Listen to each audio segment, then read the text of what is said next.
Okay. Sync. Okay. That should be okay. Sweet. Just as long... Yeah, just as long... Like, there's the delay through Discord, but as long as, you know, we all say at the same time through Discord, it'll line up at least okay. Oh, yeah, I guess that's true, yeah. Listen. Yeah.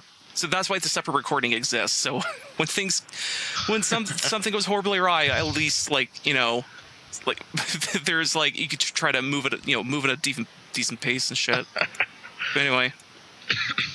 I have disk space remaining for 132 hours, so, you know, I could just record forever.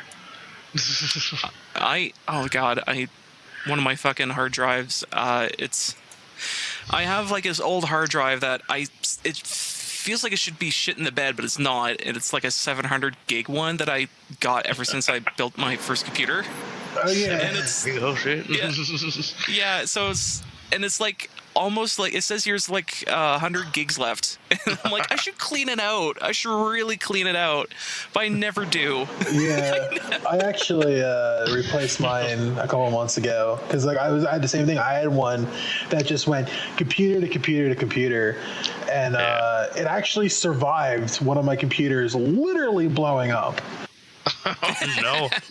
I blew like almost every capacitor on my motherboard and it survived and I kept using it and I was like, all right, let's just go with it. But then eventually like it just would not load anything anymore. Oh boy. You just love it. I was thinking of if my hard drive ever to like, it's just stop loading in general, I'd be like, oh god, I need to save all these memes off of my computer. I need to go to I need to go to Memory Express to that special little lock box that they have for hard drives and put it in there. I need to save. There's this one file I need you to save. It says memes. I want you to keep all of those. Oh no. All the hundreds of gigs I have in there, I need them all. What about this other folder? It says porn on it. You can toss it. I don't. See, that's where you keep your taxes, right? So no one's gonna look in there, right? Jeez. No, you keep that in the weird, creepy furry porn file. Oh, sure, yeah. That's no what you call it too. questions. Weird. Oh my god. Yeah, weird, creepy furry porn. It's perfect. Actually, the first hard drive I bought for my desktop was a terabyte that was on sale, and now I bought like a 3 terabyte hard drive. I'm like, yeah, it won't be out of space for quite a while now. Yeah. Yep. Frick. YouTube videos take up a lot of space. Oh yeah. And for a buddy of mine who actually has a career of streaming on Twitch, he has a really decked out computer and everything.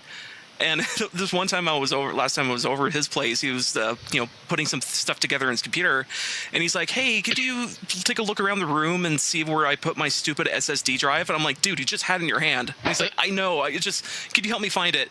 And I was like, "Oh, dude, it's on your bed." And I picked it up, and it's a 1 terabyte SSD. And I'm like, "You motherfucker! You know how expensive this is?" Wow. You know what? Yeah. So I'm like, "You piece of shit! Here, you keep this. I don't want to steal it from you, God." He just walked out and been like, "Oh, it's mine now. That's too bad." Yeah, jeez. Yeah, I was like, God damn it! Like his computer is pretty decked out, but I was like, man, that's expensive. He's like, "Yeah, I just throw those out every once in a while. I don't use them." It's like, yeah, I use this as a thumb drive. It's fine. Just for everything, Oh no. I just throw this in my backpack. Just as a backup. Oh no. I've got 3 terabytes in my thing, Yep. Well, actually, since we're rambling, we should probably start the show. But, but the thing is, we just ramble, and then we're like, oh, we should actually introduce ourselves, and be like, yeah, we probably should. So this is the Black Mind Podcast, episode yada yada, because I'm not going to look it up, because I don't give a fuck. Professionalism at its finest. Episode yada yada. Yeah. We're truly professional here at the Black Mind Podcast. So starting with Drew, who's also here. Hey. Hi. It's like, so let's. I was gonna go into teacher talk and be like, so everyone, here's Drew. Just start with your favorite hobby and whatever bullshit, and then sit down in your seat. Jeez. I like long walks on the beach and cuddling up with a nice book at night, and I don't know. That's not what I asked for, Drew, but whatever. Okay, we'll go to the next kid that's new. Oh, sorry. Ben. Ben, here's Ben. So introduce yourself, Ben. I guess I'm literally a nobody that just works at a game store. Woo! I mean, what else can I say? That's probably the most interesting thing in my life right now. I'm literally a nobody, but I work at a fucking Rona, or at least the yard crew that works at the Rona, like the lumber and shit like that, basically. So I work outside all day and huck lumber in people's trucks. Amazing. Sounds pretty fun. It's so slow during the winter that I can play Pokemon in the shack and no one gives a flying fuck. That's pretty good. So it's a pretty good shindig, and I somehow get paid. So it's pretty good. It sounds pretty good. It's almost like I get paid to wash dishes at Boston Pizza and Earl's. That's what I. Oh yeah. I mean nothing but high class jobs. Oh, you know? Exactly. Yeah. Yeah. Well, I mean every other podcast I listen to, it's like, oh, what careers do we all have? And it's like, oh, I work in a video games industry. I am a musician. And you come to our podcast, and it's like, I don't know, I work at some chain store I don't give a shit about. Working minimum wage. Making minimum wage. Yeah, just chuckle fucks doing whatever. On those. Going to school, doing random jobs. Yeah. Freaking God. Oh, yeah. Right. So basically we have loose topics we can talk about, or we could talk about whatever the fuck we want to talk about. Woo. So it's probably gonna be about video games, probably, or movies, or whatever. TV shows. I mean, TV shows. I was gonna say we also talk about politics on the show sometimes, but that means I'm just not on the show and I'm just snoring in the background. So yeah, I mean, politics can get. it's like I was there, but I sleep. But anyway, yeah. So you know what? Let's jump around to whatever topic I throw a dart at, and I threw the dart at. You know what? Let's talk about Kevin Spacey since let's talk about politics. Oh no! And I just saw that being typed out, and I was like, you know what? Yeah. Let's talk about Kevin Spacey, because that's a weird issue right there. Kevin Spacey is the guy that plays the guy in House of Cards, right? The main guy. Okay, Yeah, so I know what the main situation guy. is. Then. Yeah. All right. Yep. Yeah. I don't know. It seems to Freaking, Oh, sorry. I was gonna say I had to go into our out of the loop in order to figure out like what the hell's the deal with Kevin Spacey, because like everyone's been shit talking him so hard, and I'm like, I don't get why people hate him right now. Like, why? Freaking, I had to look it up, and I was like, it's bad. That's bad. Normally I would be an advocate for at least, innocent until proven guilty. But he kind of like came out with a press statement and was just like, yeah, I probably did it, but I'm gay. Oh, yeah. So basically, long story short with Kevin Spacey is he did inappropriate things to one person without consent. And now the person who he did it to is yelling on top of their lungs, and they should, of like, Kevin Spacey did horrible shit. And now Kevin Spacey's like, I'm gay. And it's like, no, Kevin Spacey, you're mentally retarded. Like, that's not how this works. Well, he is seeking help now. Apparently, self-evaluation and something. I don't know what he's. Yeah, like that's loosely worded of like he's seeking help, and it's like, what's that mean?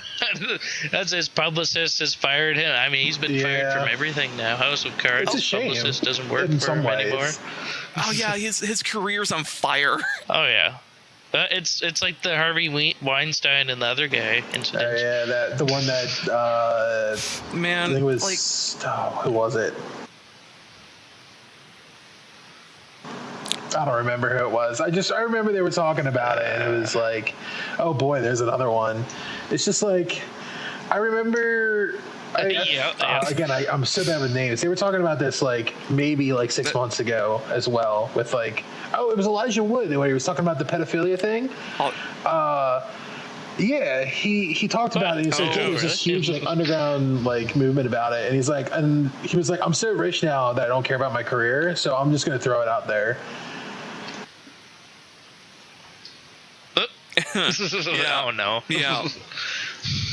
Like freaking, it goes on for like that type of shit is like, wow, you don't know how messed up Hollywood is until you're like you're in it and you're like, oh no, yeah. No, or it's just completely blown open like it is now, and there's just people coming forward everywhere that are and just realize how dirty it is, and you're like, fuck, thank God I'm not there. Exactly. You know what's weird though is like I was having this argument with my parents and everything about Kevin Spacey, and it's like there's like a statute of limitation. Like he comes out 39 years later and talks about Kevin Spacey doing that to him. I'm like, okay, I mean, come on. 39 years later. Well, I don't know, because like there's also a lot of fear and stuff like that attached to a lot of the important people. Yeah. That it's like, oh, if I speak out now, it would fuck up my career for the future. It's like, I don't want that to happen, because you want to be successful. You almost want to do anything for that, which is pretty fucking horrifying. Yeah. What? You want to take out my organs so I could be a better actor? Sure. Like, what? No. The weirdest part is that they agree. They're like, oh, Harvey, he's like, yeah, want to come to my hotel room? They're like, oh, yeah, sure, yeah, we'll go. And then he like does stuff to them, and they just keep coming back. When powerful people like, offer you things, you know, yeah. You kind of are like, well, you know, maybe it won't be so bad. And then it is the worst possible thing, and you're like, well, shit. It's these people are not who I thought they were. Shit. Man, it's just, I don't know. I just hope when I get to be an important individual in the future that I'll be like, yeah, hey, let's go hang out at my house, and then be like, yeah, all we did was play Tekken. All we did was play. Man, it was fun, but all we did was play. I thought we were gonna have sex. Weird. I thought that's what happens. I mean, I thought I was gonna get blessed or something, but no, it's just Tekken. Weird. That's weird. He said what he was gonna do. He did what he said he was gonna do. Oh, okay. Oh no. And then 39 years later, something else will pop up, and it's like, oh yeah. It's like, hey, I played Pokemon once with that guy. He killed my Pokemon. Now I want to kill him. It's like he comes out again.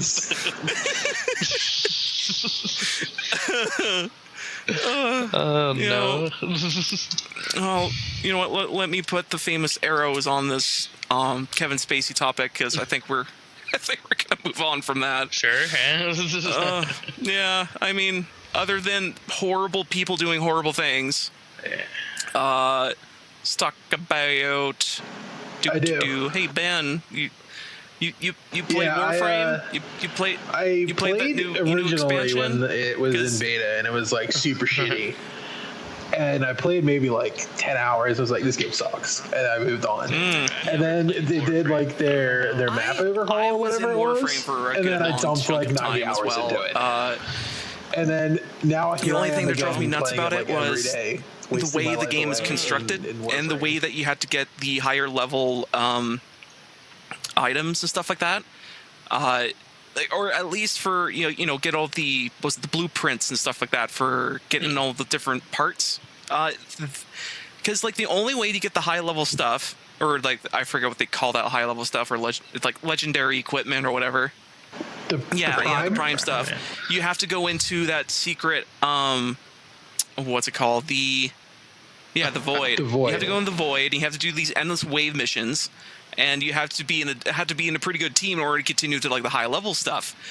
And that was fine, but it just boiled down to, why can't I just join to this randos? Why can't I just join randos and be like, hey, let's try to get to level 20 or something? And yeah, the randos would want to drop out like every level 10 or something like that, or every 10 waves. But it's like, but the way it's constructed, it's like it's always cooperative. So it's like, why couldn't I just join randos? Because I'm not in some fucking dojo or anything like that. I'm just a dude. I just want to play. Yeah, it's super tough as a solo player, especially then because they had the key system. So you had to grind keys and then use your keys to go in. And it almost, the way that it was structured almost fostered the fact that like if one person had the key, the whole group got in. So it was just like, yeah, kind of like extended the use of like playing together, but like, again, randoms can be bad, and then you would die and waste your key, and that always sucks. But they changed that system a little bit. Instead of the void is actually technically blown up. It's not even like a cohesive thing anymore. There's still void missions, but the actual void is like technically not there anymore lore-wise. It's spreading out into the world. So now when you win prime parts, you have to spend relics and then go into void missions, and then that unlocks the relic and gives you a random prime piece like the loop before. Right. But now, instead of it just being, oh, you only have a 2% chance at the rarest item, you can refine it to have 10% chance. So like that's kind of nice from a solo point, is where I can just use my piece, go join randoms, and then it doesn't matter. That's fine. Yeah. It takes longer almost, because you have to grind a resource to upgrade the relics, and then you consume the relic. So it's like you have to grind for the relic, then grind to upgrade the relic by spending relics, and it's just like Grind. No, grinding. Yeah. Okay. So it's definitely still grind frame. Actually, you want to know the funny thing with me and Warframe when I was playing it? So I was playing it for a fair bit of time, and I was like, oh, I want to log in, get my daily, and play the game for a bit. And then a random chance, I got the 75% off coupon or something for that platinum. And so basically I got that coupon and I was like, ooh. And I looked at like the most biggest platinum thing that you could possibly get, and it was like that $200 one or some shit. And 75% off, that's like, what was it, $60, $80 or something? And it's like, yeah, I could totally get that. So I spent, I used my coupon, got the big thing, and I was like, sweet, I got all this platinum. But the funny thing is, ever since I did that, I must have hit a check mark somewhere in their fucking database saying whale. So they kept sending me more and more coupons. So basically, when I got this, I got another 75% off coupon, and I was like, oh, man, that must be super random or something, whatever. So I was like, okay, I'm just gonna, get the lesser bundles or whatever. So I got this lesser one, and then like another, I don't know, day or two, I got another coupon, and I was like, this, what the fuck? Like, what the fuck is happening? Because I'm constantly getting coupons up the butthole. That's some serious luck. Yeah. I'm like, this is really weird. And it's like, it seems like every other time I'm logged on, I always get a coupon. Like, always get a coupon. So I'm like, I must have hit a trigger somewhere saying I was a whale. I was like, what the fuck? Oh, They man, know they hooked you in. I got a 75% one like you did, but I bought the lowest tier that gave you loot. So it was like $20 or something. Yeah. And it was like kind of like all that I had. So I was like, I just threw $20 at it. And I haven't seen another ticket since. And I dumped another like 40 hours into it. Yeah. But that's the thing. You didn't dump it on the big one like I did. It just it must have ticked a special box somewhere saying whale. Like it was so weird. It was so weird. Like every other time I logged on, it was I get a fucking coupon. And it's like, I have a feeling this is how you trick people into buying more shit. Because I'm like, this is fucking iffy.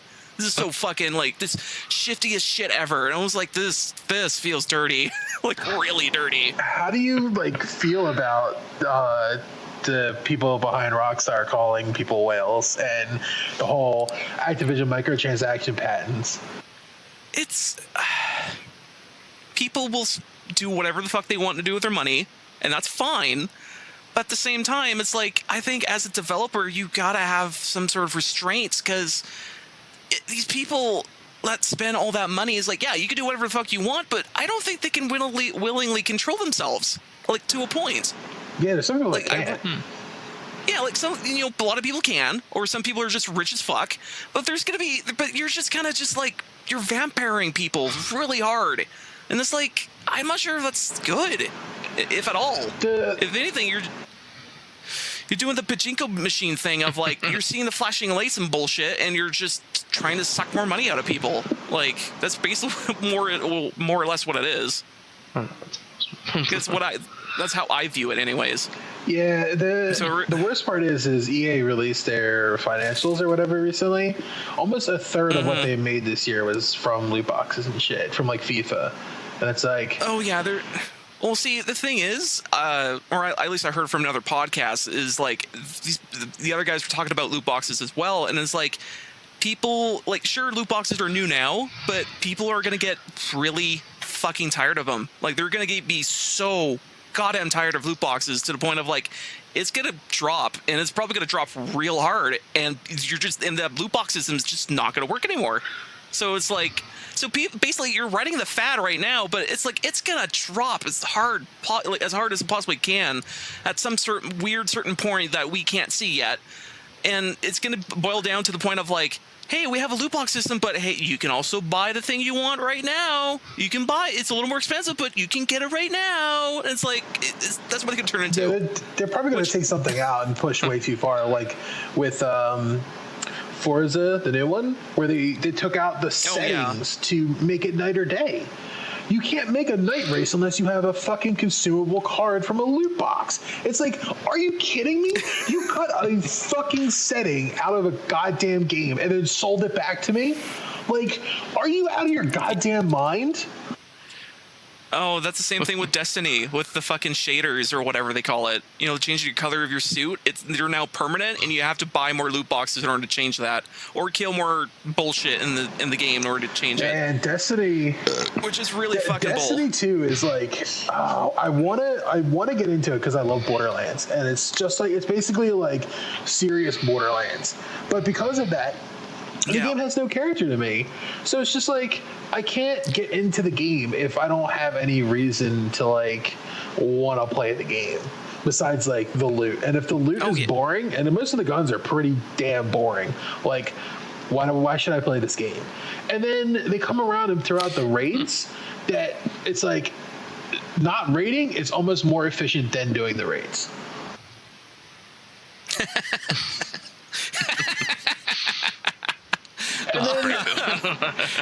That's fucking hilarious. By the way, here's hard mode raids. Oh, what do we get for it? No special hard mode guns, and the armor is a skinned recolor of the base armor at the exact same stats with the movement, like, sub stat, which is the worst sub stat because you want recovery. So it's just like, getting the gear is absolutely pointless because it's just another color and it's a bad stat of the gear. Huh. That's interesting, and I'm sure with their 10-year plan with Destiny that they'll fix that, right? They'll oh wait, that didn't happen, did it? I hate the Ubisoft treatment that it's gotten, because it's like where Rainbow Six was originally, where it was just absolute dog shit, and like now it's an actual, like, playable, and I'm using air quotes, game. Yeah. Actually, there's another game that, since we're on the topic of loot boxes, I was talking to my brother about, like, how he loves to play what was it? Not Heroes of the Storm. It was Hearthstone. He loves to play Hearthstone, and he had a little bit of background in Magic the Gathering, but the thing was, during the time where he grew up in, like, the 90s and the 80s, he didn't have the internet. So he would try to play Magic the Gathering and be like, oh, this is a cool card game.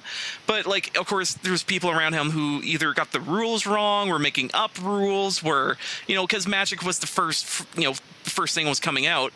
And he's just bowed out and was like, nope, not going to do this because it seems like everyone has different rule sets for doing whatever. With Yu-Gi-Oh. Yeah. The super cheaters. Oh yeah, Yu-Gi-Oh. totally. Yeah. Yeah. So basically, so he just never got into it, but he got into Hearthstone as of late, or like at least like a couple of years now. He's into Hearthstone. He loves the shit of it. And he likes me to join into it. And I'm like, oh, cool. You know what? I see it once or twice, but I'll try to play the game. And fucking Christ, I hate it. I hate it so much because it boils down to the point of, because I have a background in Magic Gathering. I have a mountain of cards on my left-hand side here. And I can, go online, buy the cards I want, make a deck that I want, and like, oh, I can do this very specific thing with this deck, and it's cool. In Hearthstone, you could kind of do the same thing, but you can't buy the specific cards that you want. So you have to basically just buy packs upon packs upon packs, just so you hope to God you get that one thing you want. It's like, and there's another thing is like, for any trading card game, it's really important for the card game is trading. You can trade with other motherfuckers. So it's like, fucking Christ, I have like 30 of these motherfuckers. Sure, I can turn them into fucking dust and make another card, but it's like always 1/4 to what the card's worth. And it's like, fuck, I just want to buy the card. I don't care if it's like $20. Just give it. I want to buy the card that I want for this fucking deck. Yeah, and especially with the power of the legendary cards, it's even more of like, I need this card for my deck to work. Because like, when I played like super religiously, like right before they nerfed Patron Warrior, and then the Jade stuff came out, and then all the stuff that I played went in the wild, and I was like, well, fuck. So I turned around and started making Jade decks, and it was just like, you need the one legendary like Jade Panda chick to make any Jade deck work. So I had to sit there and farm dust, and I played that game only free to play. I would refuse to put money in that game. The only thing I bought was the Warrior skin because I hate Garrosh Hellscream. Fuck that guy. He's a dick. And so that's the only thing I ever bought from them. And then the rest of the time I played free to play, and it took me like 3 months. It was a pain, and it was awful. Yeah. And I just look at the value for what they worth in dust versus like, oh, what's everything else worth in dust? And it's like, it's not worth it for me to freaking like boil the, like, even when I was talking to my brother, it's like, you should play this game more, and I'm like, dude, I play another game like this, and it's way better in every way. And the only comeback he can come with at me for Hearthstone's like, but you can play games faster and blah blah blah. And I'm like, dude, I want the cards that I want. Holy shit, I can't do this with this game. It's so fucking tedious. Like, I have to grind my asshole out in order to fucking get anything. It's like, fuck this game. Like, oh. Yeah, and even the strategies for the game is just so, like, mind-numbingly boring. Like, at least with Magic, like, you could do some creative and, like, interesting strategies, but it's just, like, the card interactions are just so bland, and it's just, I don't know, there's just nothing that, like, you can do that's interesting, combo-wise, to, like, spice it up. That's kind of why I stopped playing it. I played it a lot, but then I was just like, well, combo decks are worthless in this game, so I'm not doing it. Yeah, like, I basically, like, right now I'm at a, like, I try to play it off and on, and my brother tries to, get me to play it. Like, he would text me once or twice a week and be like, oh, hey, I got that, play another player on your friends list and you get 40 coins or some shit. And it's like, okay, sure, I'll do that for, at least for my brother. But at the same time, it's like, I just want to get the cards I want and just like throw $20 at the game and be like, okay, I can get that card I want or whatever. But yeah, now I'm trying to grind out so I can get to the, what's it called, Tavern Adventure or Tavern or whatever the hell that's called. Yeah, Tavern Brawl. And basically with that, it's a little bit better because you can have pre-made decks and play against other people in Tavern Brawl, which is like, oh, that sounds like more to what I want, because it's like I just want to have the fucking shit in the first place. And yeah, it's just that's my huge complaint with that. Is like, I hate to burst your bubble, but Tavern Brawl still uses your card pool that you already own. And it also depends on which Tavern Brawl it is. Some of them are like create your own deck with the cards that you have, or you get random cards, or it's a pre-made deck.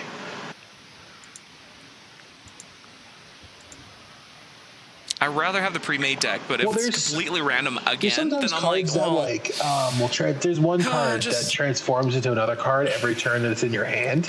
So like one of the Tavern Brawls would be like, your entire deck is this card. So then every turn your hand just shuffles. And then that's like the gimmick. Yeah, well, you know what? That's one thing I can give to Hearthstone is that they can have the most retarded bullshit in a card game I've ever heard. Like, oh, play this card, now pick a card of the opponent has in their hand. That card is now in your deck somewhere. And it's like, what? It's like, yeah, you get a copy of that card in your deck. And it's like, that's fucking retarded. That's unheard of in any other card game, but that's amazing. Like, it's just basically like, oh, you have the strongest bullshit ever? Now it's on my deck too. Cool. Or stuff like, I guess stuff like copying cards and doing that weird bullshit in the game is like, wow, a lot of this copying things in this game is like, Magic the Gathering have cards that pull from game, so your enemy's graveyard?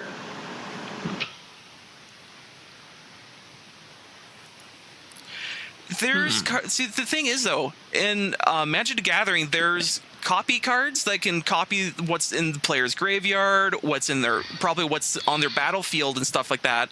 But there's no such thing as like, I'm gonna copy your card and I'm gonna throw it in my library, and I'm probably I don't know. Let's say true. I'm also gonna have 4 copies of this card in my deck. That's unheard of. That's unheard of. Because why would you do that? Because in Magic the Gathering, you have a resource, and that's like your colored pool, and you have to kind of build around that. And for Hearthstone, that doesn't matter because of the way that game played. So basically, it's like, oh yeah, you can have like 20 copies of this bullshit card is now in your library. I'm like, whoa, that's some weird bullshit I never heard of. Because that's the one thing I can give to Hearthstone of like, oh man, the weird copy bullshit that they have in this game. It's amazing. Of cards in their RNG is interesting. Absolutely, but, I mean, absolutely weird. It's sometimes not fun. Yeah. I don't know. I would rather have fun over like bullshit RNG I know, like, screwing me.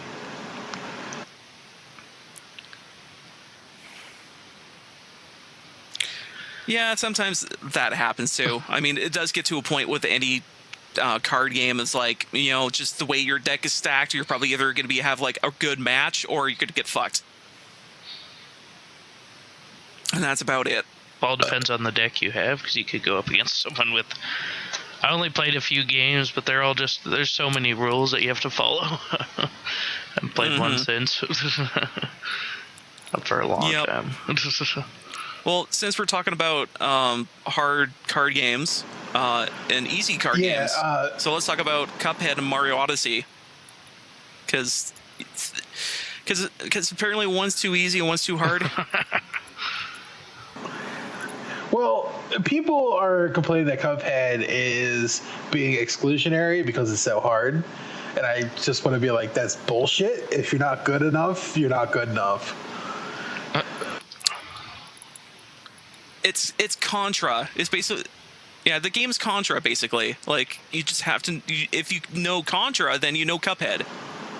Yeah, and it's like, I think Cuphead is a cool premise, like art-wise, and like in a boss rush sense.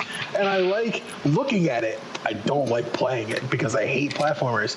Now, I'm not upset that the game is hard because I'm not going to play it in the first place. But like, if I tried to play it, I probably wouldn't get angry at it like most people are. And if I didn't finish it, I wouldn't be so upset that like, man, I feel like I wasted my money. I'd be like, man, I should try to get better at this game. Like, I play Binding of Isaac too, and Binding of Isaac fucking loves to kick your ass and loves to kill you.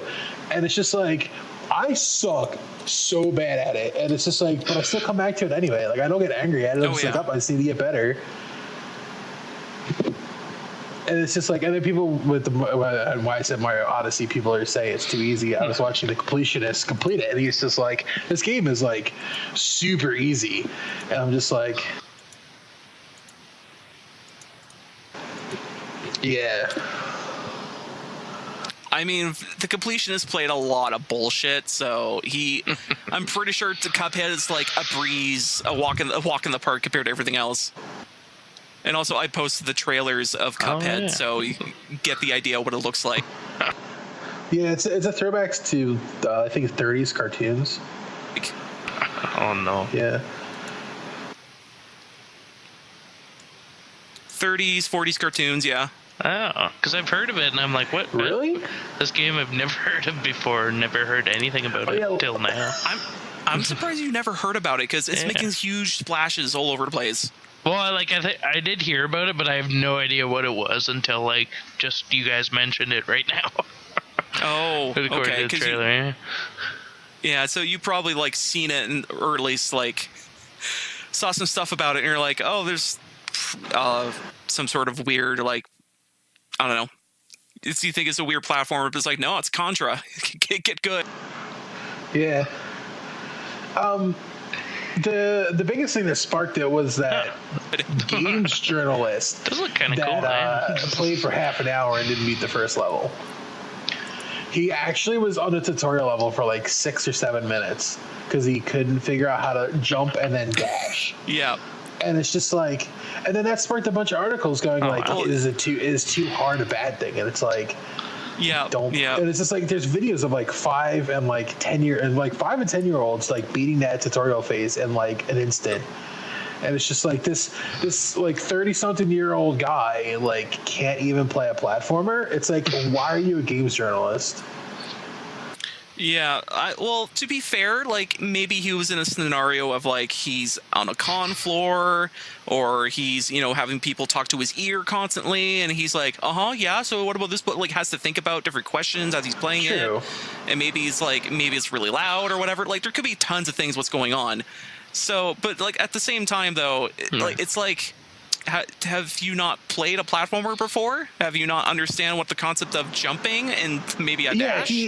Or maybe he claimed in a later article that like he doesn't play platformers and he considers it his worst thing.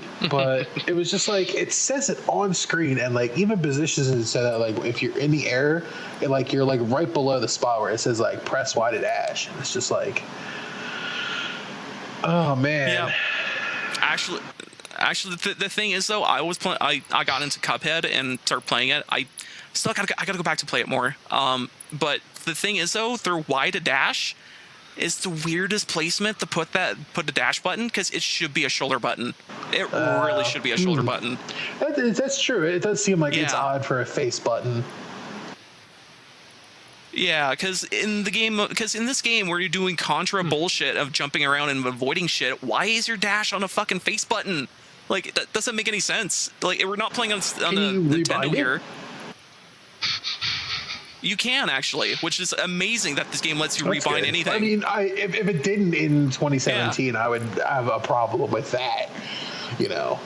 It's like, where is your basic, settings? It's like, please give me FOV sliders. Oh my god, I cannot stand looking at like 50 FOV. It makes me sick.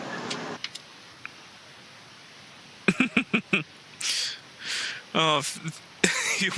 What then watching a movie is like, oh god, 24 frames a second. It's not the frame rate. It's just the tunnel vision. It really bothers me. And like having the gun just be like shoved in my eyeball and then like taking up 2/3 of the screen. It's like, no, please don't.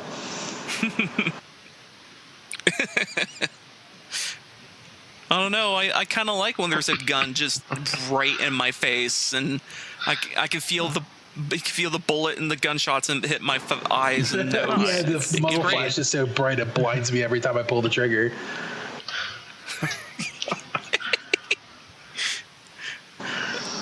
Oh man. Gets the adrenaline pumping and everything. But I'll have to say Mario Odyssey though, that game looks like fun, and I'm sure it's hard. It looks really good, and the new movement options definitely look really interesting from like a speedrunner's perspective. I would love to see that game speedrun, honestly. Oh, I'm sure they will be like, hey, so here's the starting point and here's the exit. He jumps like immediately behind him and just flies across the map. Like just yeah. And the game's just over. It's like, oh, whoops. So I was looking at all of the Mario Odyssey's gameplay playthroughs and stuff like that, and I'm like, oh man, it gets me kind of hyped to go. Once I get myself a Switch, I'm gonna go buy that game immediately. But at the same time, it's like I can kind of see how this game's just easier in general. Of like, oh, nothing's too hard and nothing's really too challenging unless you're trying to get like all the moons. And I've heard there's ridiculous amount of moons. Of them. Like just. Yeah, it's like it's the shrines all over again. Or the Deco Seeds or whatever, which you get the shiny poop. You get the shiny poop. The heck, you can be Goombas and what? Bullet bales and everything. What? Yeah, the hat possesses enemies, so it leads to some new traversal options and new mechanics. Like there's the stretchy leg dudes that lets you like push blocks down or like get up in the like higher areas that you couldn't jump to. So yeah, and there's also you can possess a frog in the first level, and the game does this like trail, like the cinematic of like what it looks like when Mario is possessing someone, and it's really weird, and so after that happens, Mario realizes I'm a frog. I'm gonna do frog things now. So you just start jumping around as that frog, and it looks fun. And later on in the game, and I'm sure you've seen the trailers, you can fucking possess a T-Rex. Which it has the fucking hat and it has the fucking mustache. So I'm looking at a picture here. Yeah. So it's like, you know what? This is 10 out of 10. Game of the year. Wins all the awards. Wins all those awards, even the bullshit ones. Even for best pixel art, it gets that. Yeah, whatever. I'm okay with that. That's fine with me. I mean, considering what it has to contend with, it's like what Legend of Zelda: Breath of the Wild and what now? I was being Breath facetious. of the Wild, Cuphead. I was saying there isn't much competition this year. Yeah. I would say like trying to compare other games with other games is like, well, here's this apple, here's this orange, here's this pineapple, you gotta have and here's to a durian. compare within genres at least. So like, you know, keep the RPGs with the RPGs and so on and so forth. And then getting a broad like game of the year, it's like how do you quantifiably do that? In my opinion. Yeah. Because I mean, like, is it just by best selling, best score? And it's like scores are again relative, considering Ubisoft and Assassin's Creed getting bombed with fake positive reviews, going from like it's 6 something to 8. Oh, whatever. I've seriously stopped buying anything AAA like as soon as I start going back to college, or when I went back to college for my game design course and stuff like that. I actually just straight up stopped buying anything AAA. It's just I just never went back, and I was like, you know what, this feels a lot better because Steam was getting better, and then all the indie games were coming out on different consoles for download, and it's like, you know what, this is more what I want, and it's just not coming out from like any big developer or even publisher. So it's like, you know what, fuck these guys. I'm going indie. I mean, I pretty much swore off EA after oh god, what was the last thing I bought? It was like absolutely terrible. Mass Effect 3. Mass Effect 3 was pretty bad. I mean, up until like the last like half hour, it was fine, but oh yeah, like like for me playing it though, or back in the day before they had the fucking updates to the fucking ending, like god. So the dumb thing was that I got the game, just as soon as everyone else did, and everyone was kept saying over and over how terrible the ending was. And of course, I haven't finished the game at that point, and I was maybe two-thirds away done or something like that. And I was like, I'm not sure if I actually should like go all the way through with this until they add the the fucking update. And yeah, so it was like, you know what? I'm just gonna put this down. and just gonna go do something else. And I just never went back. I never bought went it back. day one and played it, and I did as much as I possibly could do the whole story. So when I was coming up to the end, it was where all the articles were being written about it. And I was like, well, I have to experience it for myself, because I've played other games where people have been like, man, that ending was so terrible. And I was like, it was fine. I mean, I can't pick one off the top of my head, but, you know. Well, the funny thing is, before the added the ending update, the endings were literally different colors of different colors for when the I each hit it, different I was endings. super disappointed. I was like, wait, what? It was like, that's it? You just wrote me through 3 games to give me 3 colors and like 15 seconds at the end of like maybe they look a little different, and then that's it. And I'm just like, I was super disappointed at that. Yeah. I was as disappointed as I was in Andromeda, and I bought it. Yeah, and I hate myself for it. You bought why? If like. I love Mass Effect so much. Like, even though 3 like soured me, I was like, you know, I still loved everything in between from start to end. Yeah, the ending sucked and like that left me unfulfilled, but it was the journey made me love the game and love the characters. So I was like, well, you know, maybe I'll like this one. And then I bought it, and then I realized that it was the sub company making it. They did subpar animations, and it was full of just politicized bullshit that I didn't care about. I'm just like, I just want a Mass Effect. Like, why do we have to have this? Yeah. Well, the funny thing is like, when I was, you know, first watching the trailers and first watching gameplay and stuff like that, I was like, you know, this looks okay. But then you start slowly studying the trailers and then slowly studying the gameplay. You start realizing, oh, the animations are bad, and the animations are bad, and also I started to look up some reviews of like how the story was, and then just start realizing, the story is just it's a copy paste of the first game, and it's like, what the fuck are these people doing? Like, this is not, there's nothing new. Yes. Okay, guys, sorry. Or continue. I was going to say the skill system was incredibly shallow for an RPG. Like, it was almost like how Fallout like doubled down on shooting elements instead of RPG mechanics. But now you can go ahead. Yeah. In fact, when a lot of people talk about Mass Effect and go, "Oh, what's your favorite Mass Effect?" A lot of people say 2. And for me personally, I like 1 because it's an RPG, and I kind of expect it to be an RPG. And 2 is, you know, good and is all right as well, but it's, you know, it's a more third-person shooter. So it's like, well, it's not what I'm looking for, but it's still fun. I can still play it. But yeah, like, people are like, "What? You like 1? But it's so weird." I'm like, yeah, because it's fucking weird. That's the entire idea. It's like, frick.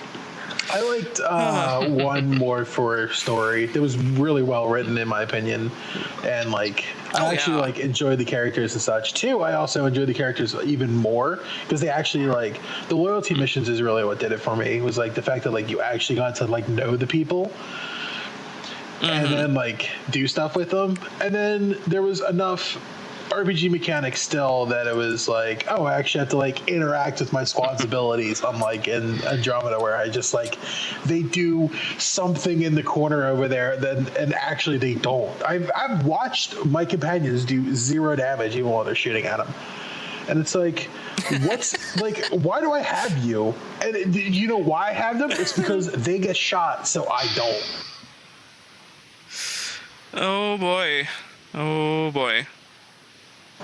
Like, even if you build them for like pure damage, they cannot kill anything because they just can't hit them, or they just don't. They just sit behind cover and just like shout one-liners while you do everything.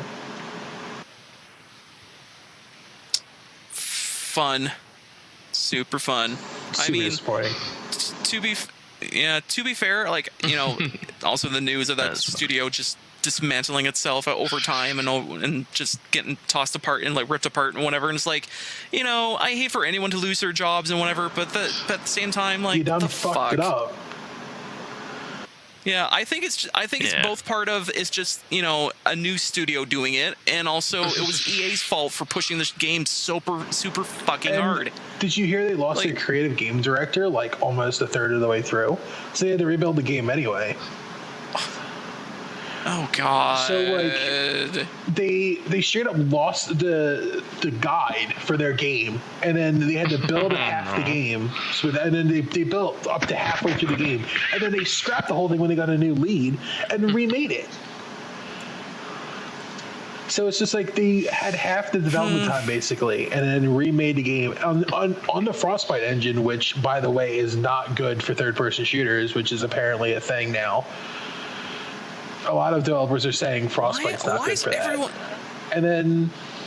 Yeah, well, I was gonna say, like, if they're saying it's not good, then why the fuck are they shoving it in a fucking engine it's not good for?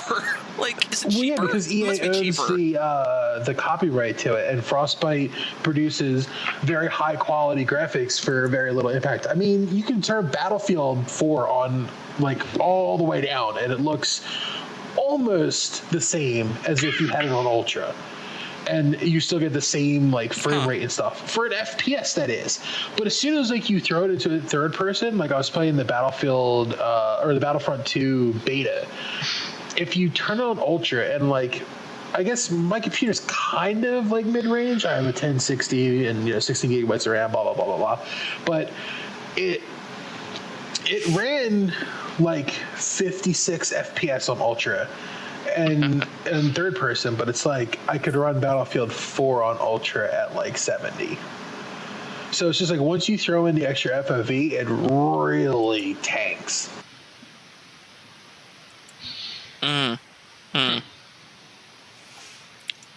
Well, dang. Yeah. Be weird why I couldn't run it like that. Fucking, since what we all like to do is rage about shit, how about we also rage about how phones were slowly pushing towards Bluetooth or using a fucking dongle for headphone jacks? Oh. Like, yeah. Like, I will admit, until last year, I did not have a smartphone. And yeah, I bought. To be fair, yeah, or also for my situation with a smartphone was I had a smartphone, but it was super shit, like just shit, until like I actually upgraded to the was it Galaxy 7? It's Galaxy 8 or whatever. Oh, it's 7. So basically, I stepped up from Galaxy Tab 2 or whatever. Oh wow! Then I went all the way up to 7. So that was a huge jump. But yeah, like. Yeah.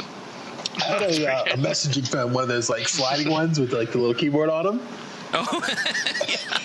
And then I got it's a Galaxy J3 or something. It's super old, but it functions, and that's all I really care about. As long as it, as long as I make calls, can text, and maybe play a casual game while I'm at work. That's all I needed out of it. Yeah. Yeah. I remember my first phone was remember those Keybows? Oh, yeah. They used to be like, you could, it would store 50 messages and then start deleting new messages that would come in. So you'd never be able to see. And now. Oh my God. Yeah. It had like it had two screens. You could flip it for like the smallest keyboard you've ever seen. On the inside, I'll send a pic on here, and then I went to the LG G3 after getting an HTC, but my camera had a pink hue on it, which kind of ruined the whole thing. I remember that. But that was the phone that had like Beats audio and everything. The year they made the deal with Dr. Dre, I think. Yeah, that was like the greatest phone ever, and I had an OtterBox, never broke it, and then I made an LG G3, broke it within the first month I had it, and then. See, that's the curse of like when you get a new anything, you always ask, hey, is there a case for this? Because you will drop it and you will break it. Well, actually, the day I fixed the screen, because it had white lines going down, making it virtually impossible to work with, I bought a case, and the first thing I do out of the shop is just drop it on the ground. I finally had a case for it.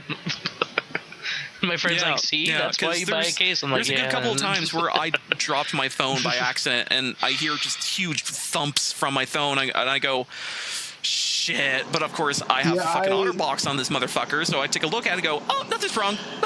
I But repeatedly drop my phone all the time, so I obviously have a case where it never comes out of it. But like when I say I drop my phone, I mean I'm kind of tall, 6'2", so like normally when I drop it, I'm dropping it from 4.5 feet to the ground, and then miles. And then trying to be a ninja, I'm like, I'm gonna catch it with my foot, and then I end up kicking it across the room. So it's like 4.5 miles at least.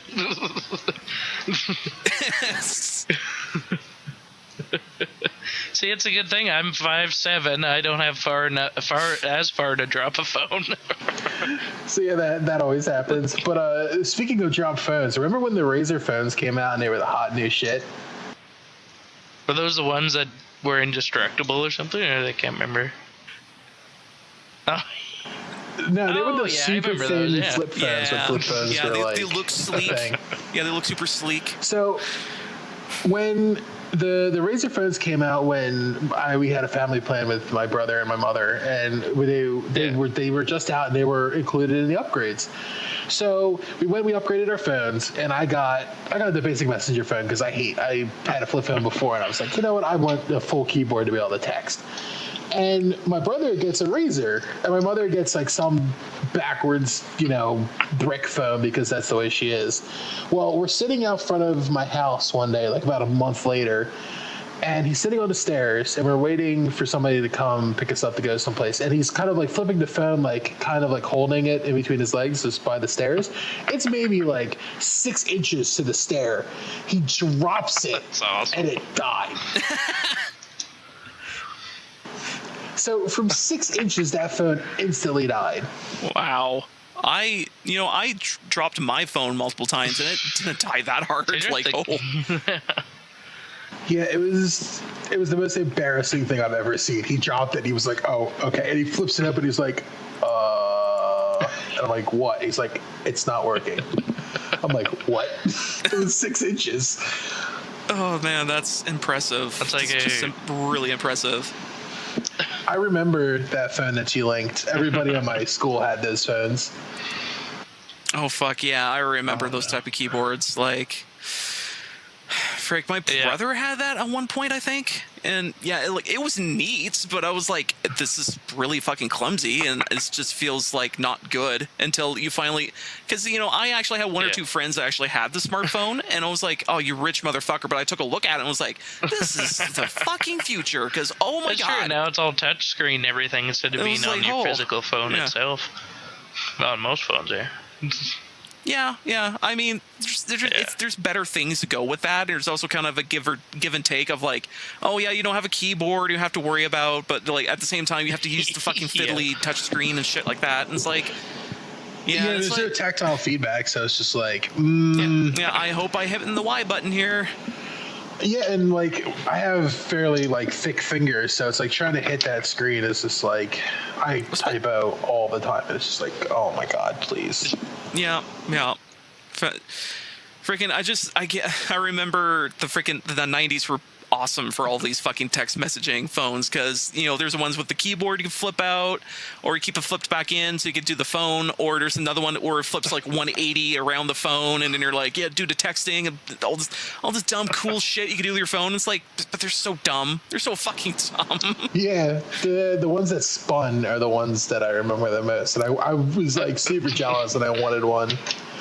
But instead I just got the one that just slides up, and I was like, that's fine. That works. Yeah, like those phones are just like weird and dumb. Yeah, I mean, I don't have any Bluetooth. I don't even do wireless anything anymore. I used to have a wireless mouse, and I'm just like, this shit is garbage, and I hated it. I hate wireless. Yeah. Fucking, because for the most part, I still have like earbuds that I plug into my phone, and now we're getting back to that topic of like everyone just replacing the headphone jack with the Bluetooth shit. I think it just boils down to companies realizing, hey, we can sell our proprietary doggles for like $80 and people will just buy it. What? No, people will complain about it. Oh, they'll complain, but they'll still buy it. Really? Oh, yeah, like look at iPhones and their earbuds now that they're Bluetooth, and it's like, oh yeah, a new pair will run you like $100 if you lose them or something. Oh my god! I'm just like, why would you? Yeah, that's another reason why I don't have an iPhone. But yeah, yeah. Like it's getting to a point of like I think companies are just trying to push this is like trying to push the new. Hey, we don't need headphone jacks anymore. It's like, no, motherfucker, we still do because it's one of the standards in the fucking industry. You retard. There's a reason why it's there. I bought my first pair of Bluetooth headphones for at work when I'm like doing the dishes and everything. I for my old iPod like 4th generation thing, and they were $70. And I mean, they're not bad. I could see the appeal of them. Like the cord doesn't get caught in anything. That's why I bought it. Was so the cord didn't get caught in anything. But they have a life of 8 hours. I'm like, well, I could just pop my headphones in when I sleep or while I'm at work and not worry about the battery or anything. They're just plugged in. But, and they cut out a lot. Pretty much. Yeah, I mean, I still use a cable when I like go on my car and stuff. Yeah. And it's like my car is 2010, and it's like I don't have Bluetooth in my car. Like if I only had a Bluetooth phone, like I would never be able to like actually listen to the music I want to listen to in my car. It's like you give us these things, but you don't realize that we have other things that require old school interaction still. It's like I'm not just gonna get a new car because I need Bluetooth. Right, well, see, I have a '98 Sienna that I still drive and still is going. I just upgraded it with a Bluetooth radio transmitter thing. It actually works, but I'm like, okay, now people can hijack my radio whenever they want if I'm connected to it. It's just like, where's the fun in that? I used to have a cord before. Yeah. I mean, you don't want people to stream really loud porn to your car? Like, really loud? Like, I don't want that. Speaking of that, my brother Chromecast his TV in his room. Oh, yeah. But my phone picks it up. So I'm sitting here at my desk, and this is the first time he got it, and there was something on my phone, and I'm like, why? What is this? So I closed it. And I set my phone down, and then it pops up again. And I'm like, why does this shit keep popping back up on my phone? And then my brother just goes charging out of his room. He's like, stop canceling my Chromecast, you fucking asshole. And I'm like, that's what that was? He's like, yes. And I'm like, oh, I'm going to jack it down. And he's like, don't you fucking dare. Yeah, it's like if people haven't figured out like to put a password on that bullshit, like I'm not going to upgrade to that at all. In fact, I'm actively gonna, like, when I have to get a new phone for my 7, I'm gonna straight up be like, hey, what's the industry standard now for fucking headphone jacks? Because I hope there's one on one. Like I wanted to go after the LG. My contract's up here in January, so I'm like, okay, I may actually have some money to buy like a phone outright and stuff. Then like I was looking at the Google Pixel, no headphone jack. I was looking at some other Samsungs and LGs, no headphone jacks. I'm like, okay, so I'm like left with not very many phones to choose from. Wait, the new Samsung phones don't have headphone jacks? I thought they literally made a campaign saying we still have our headphone jack. Maybe. Well, someone told me that. I don't know if like they might be lying to me. Although then again, they were blowing up in people's pockets, so I don't know if you actually want one of those or not. But yeah, my friend had one of those that was blowing up. The one that. Yeah. Well, the funny thing is with those blowing up phones was the tablet that was blowing up. It wasn't the phone; it was the tablets. So, and the dumb thing is that the company, or what was the company? It was Samsung or something, or was it LG? Yeah, it was the new Samsung Galaxy Note something. Yeah. It was the Note. Yeah, it was like Note 7, 8 or something. But the thing was, like, they never, ever had any sort of like press release saying, "Hey, it turns out it was the tablets. It's only the tablets. So hey, watch out for your tablets. It was the batteries in the it's phone. Not the phones." And they never confirmed. And then they ran like an ad campaign about a couple months after that, saying that they actually hired a bunch of people to hand test the batteries now. So. so they can explode on them, and then they're like, oh, well, whoops. They probably get paid a lot of money. I mean, honestly, if you pay me like $20 an hour, I'd fucking do it. I'll lose a few I do fingers for $20 an hour. Yeah. Oh shit, yeah. I mean, as long as I have like my thumb, my index finger, and my middle finger, that's all I need to work a mouse, man. Oh, apparently the iPhone SE still has headphone jacks. I don't know what. Yeah. Yeah, I'm looking through a list of phones that still have headphone jacks, and apparently, like, there's still Samsung folks that have jacks and stuff like that. I think some companies are just slowly testing the waters of like, could we get away with the headphone jack? What? Okay, I've been lied to. Pixel XL has one, but not the other. I don't know. Yeah, so really, I think people are like, "Oh, iPhone's doing it. Let's see how many people like the iPhone with the what? No one? No one likes this whatsoever. Okay, let's just make another model quickly. Right put now. it out. We need to. Oh yeah. Here, we'll just here's the iPhone 10. Yeah. It's just a lot of money. Don't worry about it. It's like what, 1,100 or is it more? So much. What it is. Oh, it is a grand. It is. No, it's a grand. It's a grand. I'm like, I don't want to drop a grand on a phone. Like that's. Unless I can freaking get it calls a robot to come to my house to give me blowjobs. I'm not spending that money. Yeah. Yeah, I'm like, man, I sure hope this calls a robot to give me awesome blowjobs. That they put out that was like, it had actual like pure gold casing, and it was a fuckload of money. Oh, I think I saw. Yeah, it's like, it was literally just a status icon. It's Dear like, God. I can't understand the point of status icons. Like, I can understand wanting a fast car. It's like, it's a fast car, but it's like, you're never going to be allowed to drive it fast though. Yeah, unless you like take it to a track and you're serious about it. But I'm sure half of those people are douchebags. Or you live in Germany and you can go on the Autobahn. But it's just like, if you don't live in those two places, like, why bother? Yeah. You're just wasting potential in a car when you could just buy buy a fucking one of those like crazy Mercedes or whatever that are like. Or a Rolls Royce that has like a special Rolls Royce umbrella in the door. Like, I remember seeing that on Top Gear where they had the special gold-plated like R on the end of the umbrella that like locks into the door, and it was just like, that umbrella probably cost more than like, I don't even know. It's probably $200, and it's just like, holy shit. Oh, Top Gear! That's a great show. I've been meaning to watch the Amazon version, and I just haven't gotten to it yet. There's a new Grand Tour or something they're doing. Yeah, that's the Amazon thing. Because Jeremy Clark punched the producer on the BBC. Do you know why he did it too? Yep. No, I don't. I just thought he got fired. Well, it's because there was no food. It was over a steak. They had been filming all day, and they came back to the hotel, and he wanted dinner, and he called forward and asked them to make food for when they came back.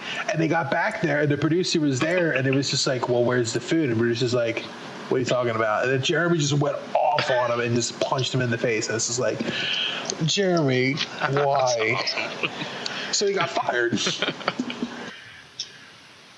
Now they all he left. got fired, I think, and then right? they all left behind him, and it's just like, yeah, the producers fucked up, but at the same time, it's like, you gotta not do that, Jeremy. I understand the rage issues because I've had them, but you can't just hit somebody because you didn't get something to eat. Oh yeah, and he'd totally have a rage issue. Like, I can see that. That's awesome. Yep. Oh boy. Well, let's see what else we can talk about. There's a new BlackBerry phone out. I remember when that was for like businessmen. It's actually got a screen with a small keyboard. I just put a picture in the thing.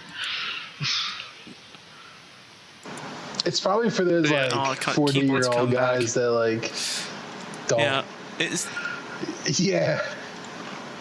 That are trying to still get like work in works business. They who are need their trying to get personal into planners. It's like, hey, I Still. want to upgrade. They're like, I need my calendars. I need my calendars. yep. God, they still want. Yep, I am grown up that works in business. Oh, you want the new BlackBerry then? Yeah, I remember my uncle. He was a salesman for a software company here in New Jersey, and he always got the fanciest new cell phones when they came out because he was always traveling, so they needed to contact him whenever he was out. And he got that first like big, it was maybe like by 2 feet by 2 feet brick of a car phone that you had to plug into a cigarette lighter. And it was awful. It had an hour-long battery life if it wasn't plugged into the thing, and it just and you had to pay like $150 for satellite cell phone service, and it's just like I found it when I was cleaning out my old house because he just kind of like gave it to us because like I was interested in it because I was like 10, and it just kind of like sat in a corner in my hutch, and I found it, and it was just like, man, that thing is ancient and it is heavy. It's like 6 or 7 pounds. Yeah, it's a relic, and it's just like, wow. Don't you just love old tech like that? You just randomly find it somewhere, and you're like, yeah. So I can't believe that stuff. This is what they were. yeah, you know, since we're talking about old tech, let's talk about first D&D DMing tech. So on Friday, we were gonna try and get 9 people together, and it didn't work. We had 3 by the end of it, and I feel if you guys had seen the Stranger Things, there's a monster under it called the Demogorgon. And I found it on D&D. I'm like, okay, this will be fun for 9 people. Turns out it has 496 HP. I can just do 35 damage each time it attacks. That's a little strong. So, yeah. So did you on the fly prompt to go, hey, instead of 35, it turns out it's weak and it's only doing 10. Originally it was like, okay, it cannot be it's immune to piercing, slashing, magical damage. I'm like, okay, if you get behind it, you can attack from it and it'll do damage. But originally they were going to fight a few owl bears and everything, but one ended up running over the guy and just killing him instantly. So I'm like, okay, they're going to help them fight the Demogorgon. Oh man, what level were they? Yeah, they were level 1.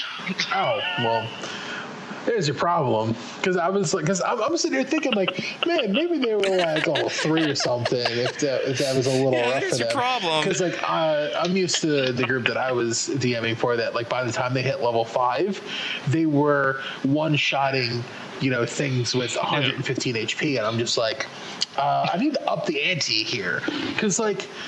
I was DMing for a group of 6, and one of them was so good at min-maxing and CCing all the mobs I created that I had to retcon and purposely create mobs that were immune to his bullshit because he just I couldn't beat him.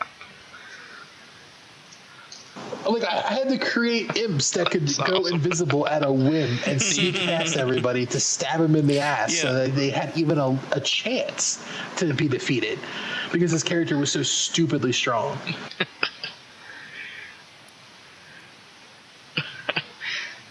I had to, they were working with a mad scientist who originally they were going to go up against, and then I was like, okay, you guys are going to fight alongside him.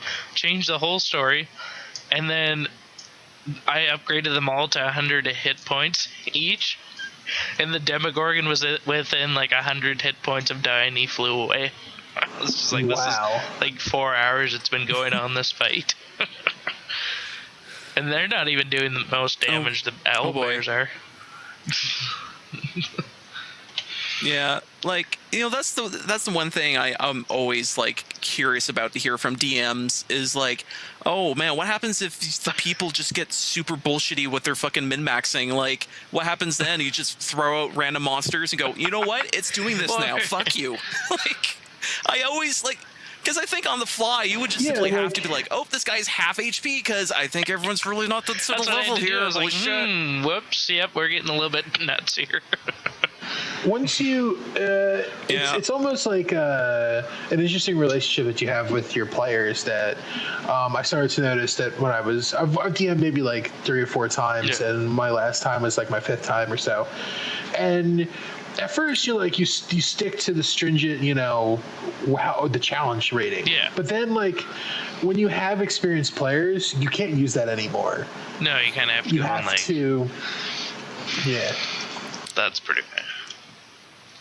Yeah, like if you're using people that are like, don't know what they're doing or whatever, you could probably get away with like, oh, turns out this guy only hit for 3. Lucky you. It actually turns out supposed to hit for 20, but whatever. Yeah, for my next campaign, I'm gonna change it up and not do like an OP people they go up against.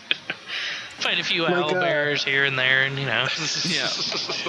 There was one player during my campaign. He always got like super sloppy drunk, and he always plays I think it's it's a Stoneborn something, I think. Huh. But he always plays a barbarian, and he's always like the 8 foot tall like juggernaut basically. But and he's a cannibal. So he kills and eats like everything. Well, in one of the campaigns, he ripped a halfling's leg off and ate it like a drumstick. Well, on the rolls for the halfling, he survived and was able to get healed. Oh wow! So he got healed, and then came back and was like, "You ate my fucking leg," and he tried to kill him for it because he was pretty pissed about it. Well, this time he permanently killed him, but then I was like, I kind of like where this is going, so I reincarnated him as a shade or whatever that possesses dead corpses, and now I have him infinitely stalking him. Just corpse jumping and coming back, and he's like, "I'm here for my leg, bitch," and then he like paralyzes him and like stabs him a bunch in his sleep. It's great. I have to do that sort of stuff on mine. Mine were just killed super easily. I'm like, okay. They're also, I leveled them up too much because apparently the max is like 20 or something, someone was saying. And they're already at like 12 with one fight. I'm like, okay, yeah, we're going to have to.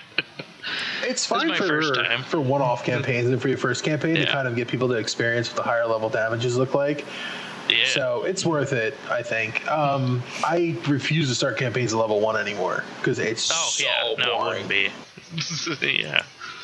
Because you wouldn't be able to do anything on there. Yeah, or no, fight you don't even get are... your archetypes until 3. So it's like, just hit level 3. Just start level 3. And it's like, then it's infinitely more interesting. Level 3 and then go from there. Yeah. Yeah, it'd be good. Yeah, that'd be good. Nice.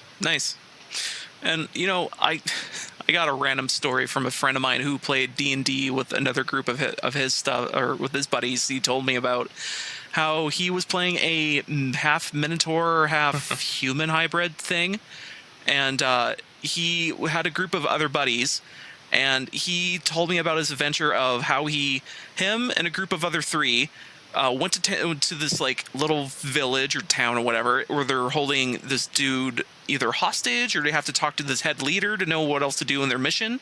So they are like, okay, so what should we do? What's our attack plan for going to this village? Because pretty sure if they see us, they're just going to immediately try to kill us. So they're like, hey, we got this cart on top of this hill. Why don't I get on top of this cart, roll it down this hill, and I'll just jump off and start killing people, and you guys can come after me. And it's like, yeah, sure, whatever, let's do that. So they went ahead with that plan. Not only did he, the cart...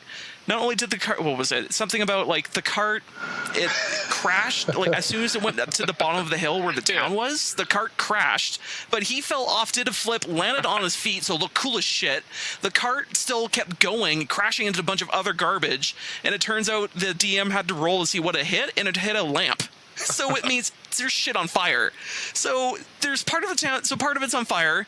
There's this Minotaur is killing everything. There's these other people chasing the Minotaur going like, is there any kills for us? I don't know. Keep running. So basically at the end of it, the entire place was on fire. The person they trying to find wasn't there. And the only reason they knew that the person was escaping was like, the DM was like, fuck, they totally killed the guy in this house. You know what? I'm just going to bullshit it so one of them sees him running away. So So basically they had to. So the DM's like, oh, hey, you see the guy run away into the bushes here? Maybe he's the guy you're probably trying to find. I don't know. No. And it's just so yeah. Basically, it's just some adventure of like, wow, that's some awesome bullshit that didn't work out in the DM favor. Yeah, it's just like everything's on fire. There's this minotaurs killing everything, and it's like, what are you gonna do? Nothing. I watch Alex Mercer, I think is his name, the guy that voices McCree. He does a D&D campaign podcast with a bunch of other voice actors and stuff. And he's a DM. And he has a DM series that you should probably look up and watch. I can find it for you if you want. He says there's a rule that he has that he calls the rule of cool. And if something is going to be cool and it's within the realm of possibility, you should probably allow it because it gives great stories. And that's like right there. Like that's the reason like you let that kind of crap happen. It's because sometimes that shit happens and then it just, stories for days. Well, and I was reading in places like just exactly. You can have a story of what they're going to follow, but just let the adventurers choose how they want to do it. Don't tell them it's like, no, you can't. Just be like, oh yeah, you can, and we'll see how that's gonna work out and everything. All right. Well, I guess we should wind it down. We'll get one or two more topics in here, and and then we could just just close the gates on this show and say tell the other people coming in that we're closing. Yeah, so how about let's go one of my topics, and so I was just picking everyone else's topics, and let's talk about Pokemon, I guess, because I've been slowly going through the 3DS Silver or Pokemon Silver version of it, and I'm just kind of reliving all the stuff I remember from that game now, and for some reason, I don't remember going through Silver, but I do remember certain aspects of Silver. So stuff like, oh, I remember this dumb bullshit thing in this game. I remember that other dumb bullshit in this game. And it kind of turns out it's like, oh, I just wasn't observant enough, or I just didn't forget to read this guy's text or some shit. And now I'm at a point of I have a Dratini on my team, and I'm already at my 4th badge. And I'm like, I'm going to grind the shit out of you, Dratini. I'm like, you're going to be my perfect dragon. I had that happen with, I think it was Emerald. And I was like, man, I want to relive like the heydays of Pokemon. So I got the Emerald ROM and went to town. I was like, man, this seems eerily familiar. Did I play this before? And I couldn't remember, but everything felt like super familiar. Like I've done it once before, but I swear I've never played that game.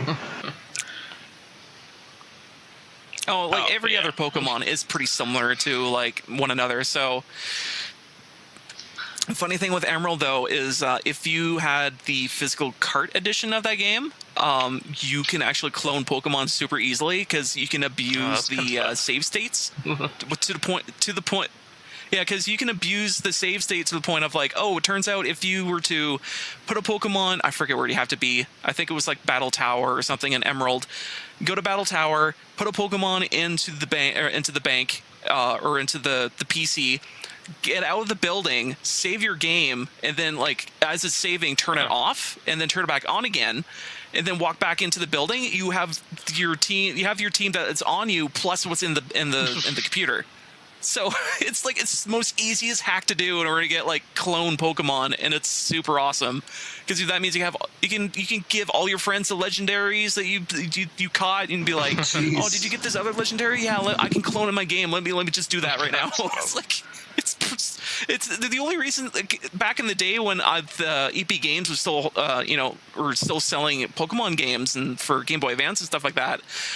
Like they had Pokemon Emerald, but it was like $55. And I was like, why is it so expensive compared to the other ones?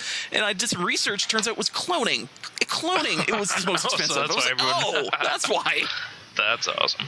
I recently bought a 3DS from a friend of mine for $70. It's the first handheld system I've had since the Game Boy Advance SP.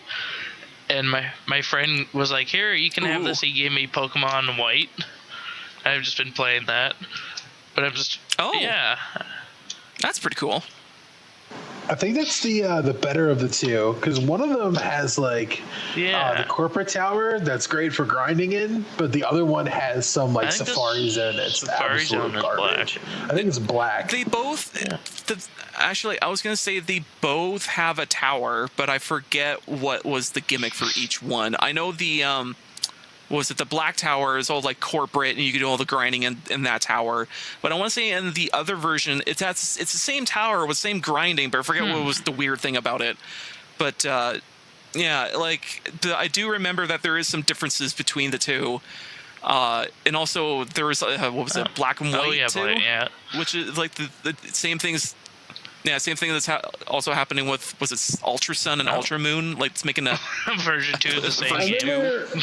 Black and White 2 starts you at a higher level, and you go backwards through the map instead of like the other way around. That's kind of cool. Which I was like, that's kind of cool. Oh yeah. But like at the same time, it's like, why would I buy another game? But then again, it's like that's the Pokemon cycle. You buy a game, and then you play it, and you max it out, and then you buy another game, and then transfer your Pokemon to that one. It's like I bought oh god, what was the one before? Oh, X and Y. I bought Y, and then I didn't buy Omega Red or Omega Ruby and Sapphire or whatever. But then I bought Sun, and I didn't beat it because it takes too long. It takes some time to do. Yeah, like I would say like for all the new Pokemon games that come out for the 3DS, I think X and Y had better pacing compared to the other ones. Like at least if. Yeah, but it was so easy. Yeah. Oh my god! As soon as I got Lucario, I was like, "Well." Or for me, it was Hawlucha and Lucario. It was like, it was like steamroll. Because that was the. No wait, that's the new one. The bird, the grass bird. And the new one? Bird. Which one? I haven't played much of the owl. Rowlet. Yeah. Yeah, Rowlet's awesome, by the way. I think it's my favorite Pokemon so far. For me, I chose the cat because I had to look into what they evolved into and just see if I really wanted to, just wanted this final end product of a Pokemon on my journey. And I was like, oh, this turns into a wrestler? Oh, it does. His move is called the Dark Lariat, and he's basically spinning like Zangief? Yeah. Yeah, I'll get that. I'll get it. I actually think that was it's a reference to a anime, actually. Oh god, what is it called? It's right on the tip of my tongue. It's this wrestling anime. It's hilariously over the top, and it's kind of like almost in the same like body style of like Fist of the North Star. So like super jacked and shit. It's just like, but it's like super over the top like luchador wrestling, and I'm like, this is weird. And I mean I've watched some pretty weird stuff, but like I was like, that's beyond me, man. Yeah. Or at least let's hope Pokemon doesn't get any inspirations from that weird, what was it called? That chicks in bathing suits are doing butt battles, but they're doing karate moves with their butts and tits. Oh, like literally. Oh, it's with a K, right? Something like that. I'm like. Cujo, I think it's called. Yeah, I think so. I have to Google it again, but I'm like, man, I know Pokemon pulls inspiration from both like real life animals and like, oh, this is from this lore, so we're gonna tweak it a little bit so we can make this lore happen within Pokemon and whatever. And it's like, oh, that's really cool. But I'm like, man, I wanna see the multiverse version of Pokemon where they're like, oh, I really like this hot chicks fighting each other in karate, so we're gonna make a Pokemon off of that. I'm like, that'd be so bad, but I want to see it. I want to see it. Well, the thing is you can just find those in the mobile games where they have like where you capture the little girls and they evolve into adults, and it's like, okay, that's okay. No thanks. Oh yeah. I'm going to jail. This is like, whoa, put your hands up. Oh boy, this is too strong. Oh my god. Freaking, there's actually a Pokemon ROM hack where someone turned all the sprites into like, was it lolly chicks or some shit? So Yeah, so they're like, but they're all dressed up as the Pokemon. So it's like, oh, this one's an Abra. It's wearing the hat and it's got the tail and shit, and it all looks really good. But it's like, wow, I'm gonna go to jail at the end of this. No. Yeah. I remember seeing the art for that on Imager and DeviantArt and stuff. So I know what you mean, but I didn't know they actually turned it into a ROM hack. That's pretty funny. Yeah, it's actually like a really good ROM hack too, and I think they even changed some like dialogue to match up with like how it's lollies and not Pokemon anymore. And it's like, wow, this is too good. It's really too good. And like, no, just no. Oh man, there's some weird creations out there. Oh yeah. Oh man. Well, yeah. Oh, I was gonna say I think for the last or my recent Pokemon playing, I'm just trying to go through Silver, and yeah, I got some adventures in that, and I'm just gonna ride the wave and just murder everyone as much as I possibly can and grind it out. That's usually what every Pokemon game you always do that, so it's fine. And I just can't wait until I get the flying ability in my Pokemon game, because it's gonna be so much easier once you fly. It's just. Oh, and also that's another change they did in Pokemon is they took out the HMs and they put it so that it's like, oh, you're dedicated, what was it, the freaking the digital buttons for your digital buttons for moving around, like those ones are dedicated to different Pokemon to get you around in the new games. So I'm like, wow, that's a new update. That's pretty awesome, actually, because that means you don't have to have a dedicated HM slave in your fucking party all the time. Mm-hmm. Yeah. Yeah. I did enjoy that, but at the same time, it's like you get more than 4 of them. So it's like you have like Surf with your Lapras, Charizard has Fly, and Tauros has, Rock Smash, and it's just like, but. And then it's like, oh, then you have Strength, and then you have Cut, and it's like, so you have to actually go through like the 3 menus to get to the one that you want when you're not using like the ones that you regularly use, because you always use Charizard obviously because you're flying, and you always use Surf because you're in Hawaii. There's lots of water, so that's 2 slots like taken up immediately. And then Tauros is used almost all the time, so then you end up losing 3 slots, and you have your last slot to the gimmick of the area that you're in. Yep. So it's just like, but before, where I could have one Pokemon that did all the things, like that had Cut and Rock Smash and Strength. Okay. It ends up always being the weaker one out of the entire party. Yeah, like Bidoof. Yep, Bidoof's the best. Thank you, Bidoof, for being.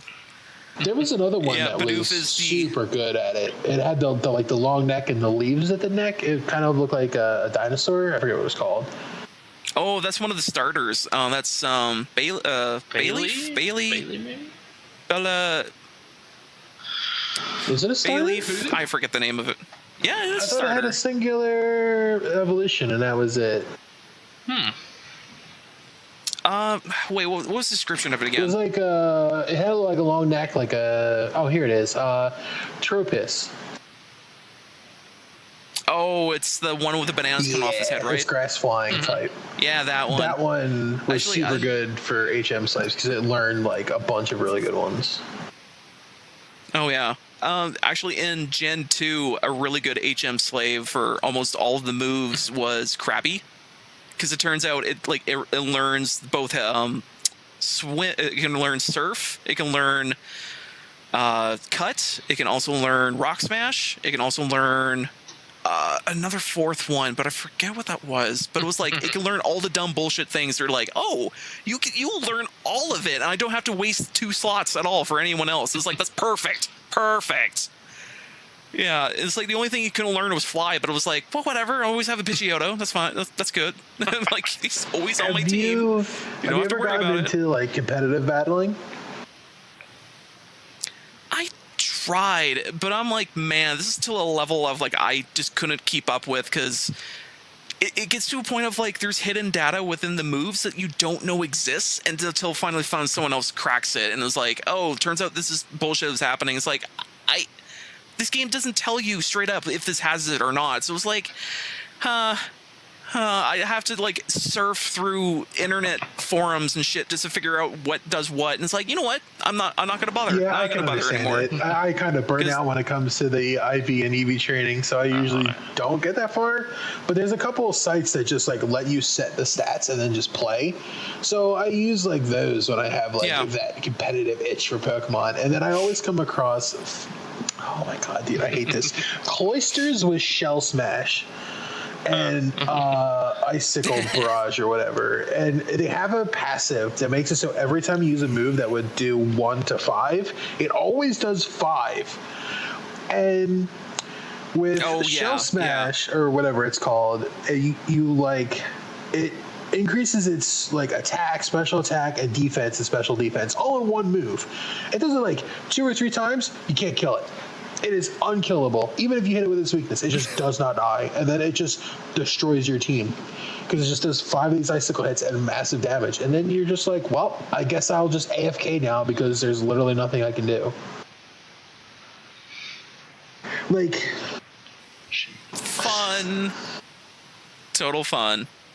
I mean, I do like the special gimmick stuff that people discovered in that game. Like, what was that one? Shedinja. The one that has a halo over its head and is a bug type. You know, yeah, Shedinja. Like, apparently there was a gimmick at one point. People figured out, like, oh, if you breed this Pokemon with sturdy, and then it only has 1 HP, because of the way the math works, it never dies unless you give it poison. Which is like, okay, that's weird. Oh, it only dies with poison. Yeah, because the way Sturdy works is it drops you to 1 HP, but since it has only 1 HP, it can't go lower than 1 HP because that's just the way the math is, because it locks it on 1 HP. But Sturdy only happens before the toxic damage would tick. Toxic damage ticks at the end of the turn when the turn is changing over. So since Sturdy is already procced once that turn, it won't proc again when the toxic tick happens. So that's how you get around it. So when people like fought against that, they're like, "How do I fucking murder this? I don't think I can.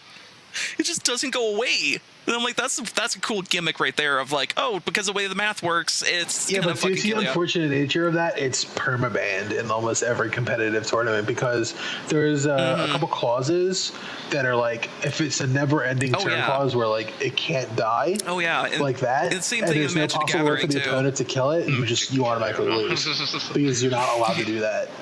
So it may be cool, but. The ultimate troll decks that would appear everywhere. Oh god, infinite damage and infinite turn resets. Oh my god. I hated like ending up against the infinite mill decks because where it just mills your entire library to your graveyard, and you're just like, well, thanks.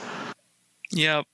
Or actually, the best deck to do that, or one of my decks I have, is when allies start coming out in the first Zendikar block. I think it was it when like the Eldrazi's were attacking or some shit, and allies were the like, oh, these guys are super buff. They live in the most treacherous plane ever. They know what to do in any given situation, and these allies were actually really good because every time you put out an ally, it buffs the other allies. So I had one ally, and it turns out this mechanic is really broken because it's slivers, but with better abilities, and they're cheaper. So it's like, oh, this one guy, he mills for every ally that hits the battlefield, but it also, like, he triggers, but also triggers for every other ally. So it's like, okay, so I have 1 on the battlefield, then I have 2 on the battlefield, then I have 3 on the battlefield. It keeps adding and adding and adding, and it's like, then you're like, oh, I think almost all my library's gone. It's like, yeah, totally, almost all of it. And I had a combo for this one ally deck where I played that really cheap card, and I combo it with another card that copies it 7 times. And of course, the way that works is that they all enter the battlefield at the same time as that copy. So therefore, it does, like, that card times how many cards I have in the battlefield times how many cards are entering. So that's like 300 cards. Do you have 300 cards? No, you're dead. So it's yeah.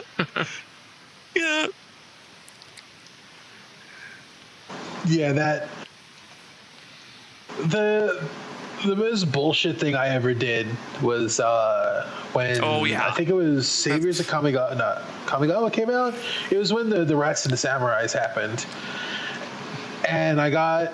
Remember that samurai card that was like, as long as you have like a legendary artifact, it's indestructible and like revives and all that bullshit. So there's the legendary artifact sword that makes samurais indestructible, and they gain Bushido like 6 or something stupid like that. So it's just like, I now have this legendary indestructible card that literally cannot be killed by anything except banishment. Yeah, that's basically what I was saying. Banishment, exile. So and then it was just like, you can't. And then it was like, oh, I have a card that gives all my cards life link, and now I'm just like, I heal for 12 every turn. Just go away. Yeah, or actually, I go up against like really hardcore lifelink decks to the point of like, oh, every time a creature enters, they gain life. Every time a creature does anything, they gain life. Every time these certain he does a certain thing with a certain creature, he gains multiple life. And it's like, oh god. It's like, I hope I can hit you for over the amount of times you're healing. Like, jeez. I remember what was the promo card for? I think it was the Tuttler card. It was like that. It was when they were re-releasing all the artifacts. It was an artifact like worm coil engine, and like Death Touch, Life Link, and like something else on it. And it was just like, yes. Yeah. I had a deck with 2 of those in it, and it was a Life Link double strike deck. So I'm just like, this thing has Death Touch plus double strike Life Link, and it's just like, oh, and now I buff it, and then I buff it again, and then I'm like, oh, now it's indestructible, and they're like, I don't like playing that deck anymore.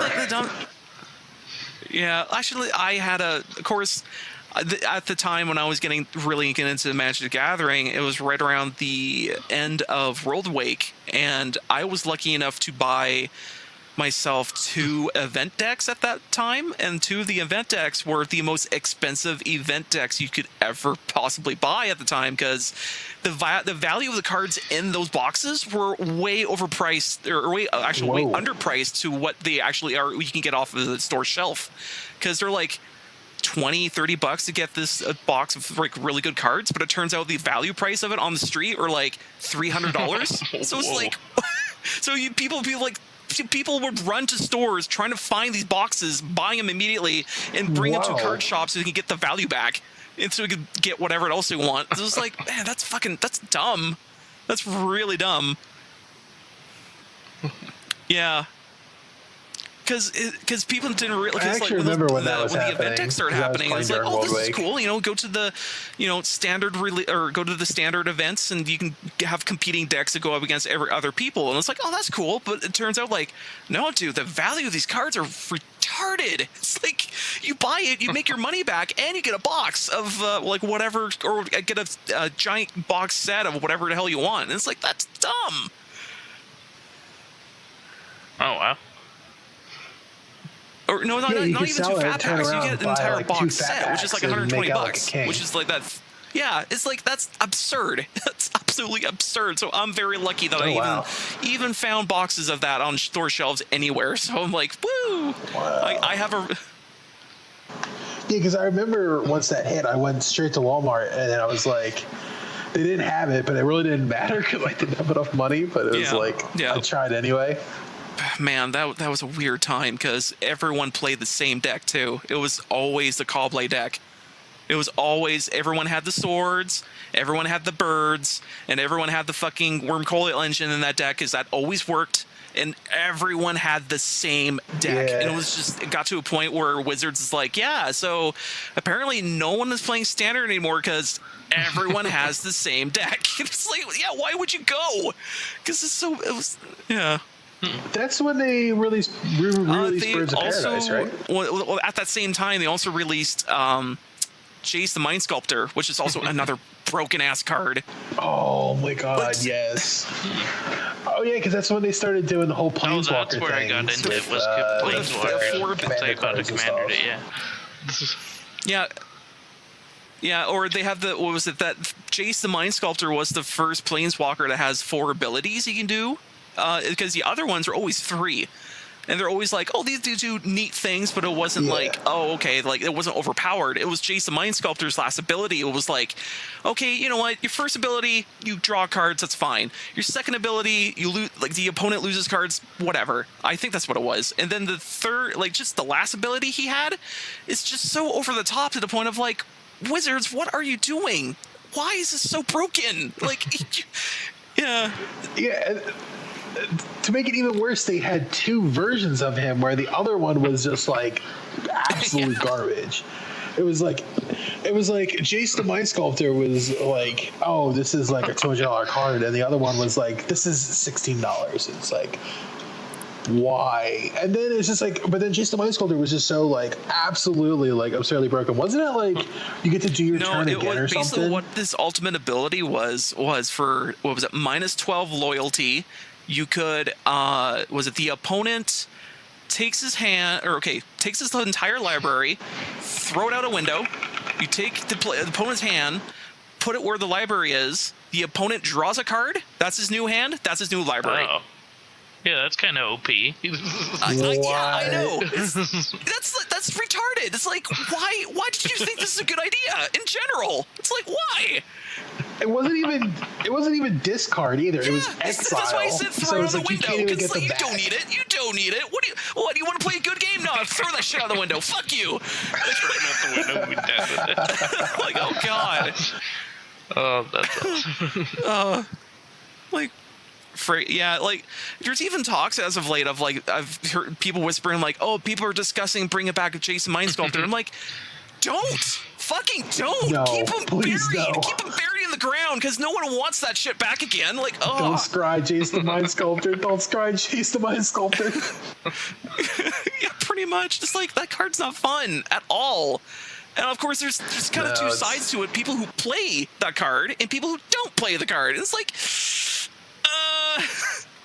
Like when I went to the pre-release, somebody pulled the red one.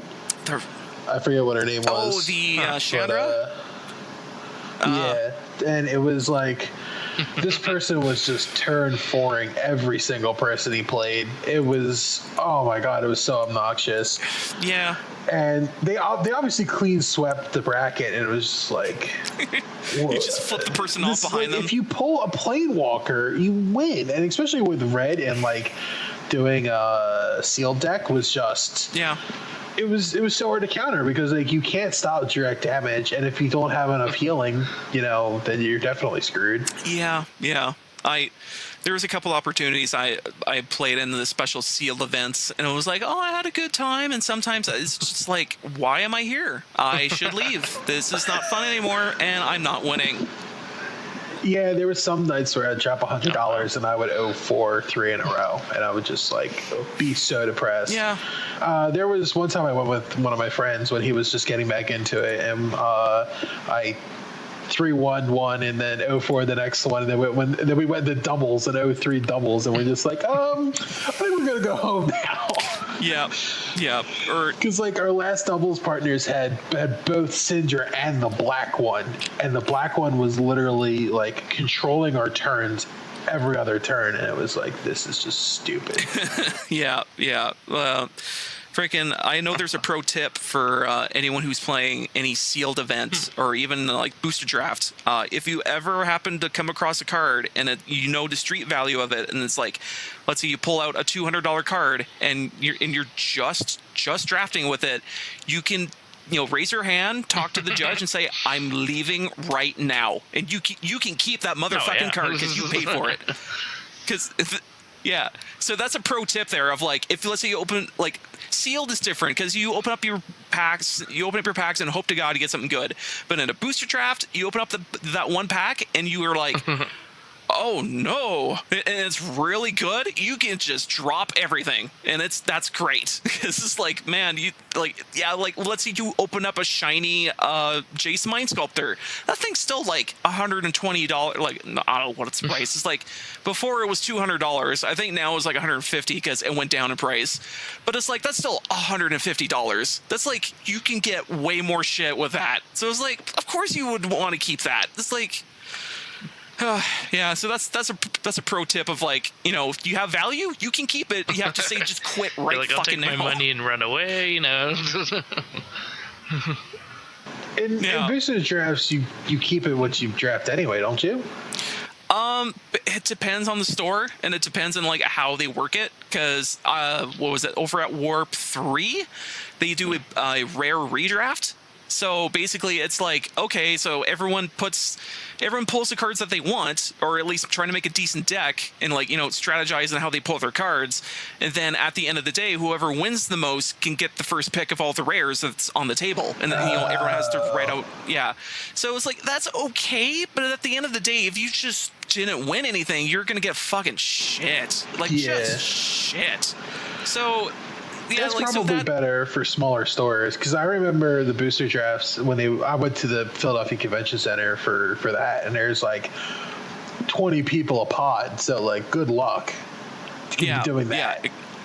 Yeah, exactly. So it's like, for bigger games, you probably wanted like, okay, you know, keep the shit that you draft, that's fine. But like some other stores, like that's the reason why that rule exists, is because like, yeah, like some other stores just simply do the redrafts because there's not a lot of people or whatever. And it's, or it's like, maybe that's how they draw in people or whatever. So it's like, yeah, you can keep the shit you bought because you paid for it. So that's why the rules exist. Some people did some super scummy shit during those pre-releases where they would only draft like the expensive cards, and then they would forfeit all their matches and they would just leave.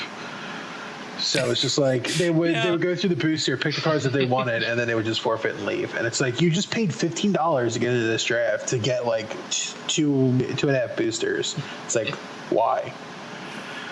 Yeah. So it's like, but really, it's like, if you did the math in your head, it's like, well, whatever. I guess you walked out with whatever you wanted.